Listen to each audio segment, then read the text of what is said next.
संबंधित, जो कि सभी एग्जाम के लिए मोस्ट इम्पॉर्टेंट है। फर्स्ट क्वेश्चन, मौलिक अधिकार का प्रमुख उद्देश्य है। मौलिक अधिकार का प्रमुख उद्देश्य है, हमारा आंसर है ऑप्शन बी, व्यक्तिगत स्वतंत्रता को सुनिश्चित करना मौलिक अधिकार का प्रमुख उद्देश्य है। क्वेश्चन 2, भारतीय नागरिकों को प्रदान किए गए मूल अधिकारों को निलंबित किया जा सकता है। भारतीय नागरिकों को प्रदान किए गए मूल अधिकारों को निलंबित किया जा सकता है। क्वेश्चन 3, धार्मिक स्वतंत्रता का मौलिक अधिकार संविधान में किस अनुच्छेद के अंतर्गत सम्मिलित है?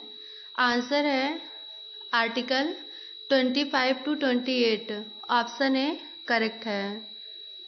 आर्टिकल 25 to 28 में धार्मिक स्वतंत्रता से संबंधित मौलिक अधिकार हैं। क्वेश्चन 4, भारतीय संविधान का अनुच्छेद 21 निम्नलिखित में से किसके विरुद्ध संरक्षण प्रदान करता है? आंसर है ऑप्शन डी, कार्यपालिका तथा विधायिका दोनों के विरुद्ध। कार्यपालिका तथा विधायिका दोनों के विरुद्ध संरक्षण प्रदान करता है आर्टिकल 21। क्वेश्चन 5, किस वाद ने संसद को मौलिक अधिकार में संशोधन का अधिकार दिया?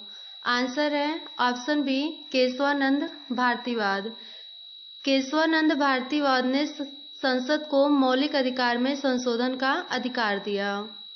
क्वेश्चन 6, मूल अधिकारों का संरक्षक है। आंसर है ऑप्शन बी, उच्चतम न्यायालय। उच्चतम न्यायालय मूल अधिकारों का संरक्षक है। भारतीय संविधान में प्रदत्त मूलभूत अधिकारों को निलंबित करने वाली सत्ता है।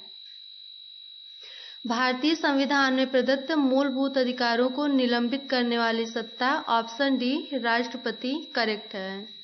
मूलभूत अधिकारों को निलंबित करने वाली सत्ता राष्ट्रपति है।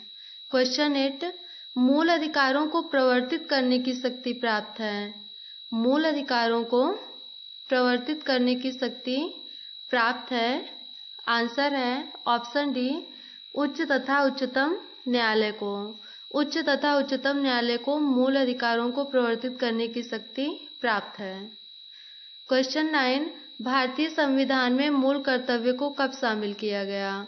आंसर है भारतीय संविधान में मूल कर्तव्य को 1976 में शामिल किया गया था।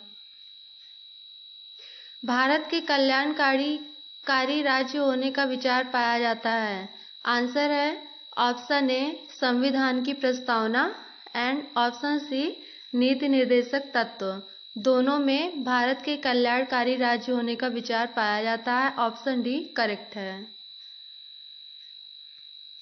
मौलिक कर्तव्यों को निर्धारित किया गया। मौलिक कर्तव्यों को निर्धारित किया गया ऑप्शन बी, 42वें अमेंडमेंट एक्ट के द्वारा मौलिक कर्तव्यों को निर्धारित किया गया था।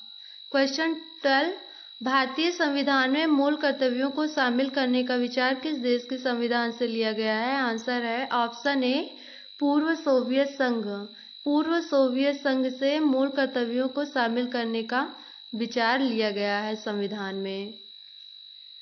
लास्ट क्वेश्चन, मौलिक कर्तव्यों की अवहेलना करने वाले को दंड देने की व्यवस्था नहीं है। मौलिक कर्तव्यों की अवहेलना करने वाले को दंड देने की व्यवस्था नहीं है।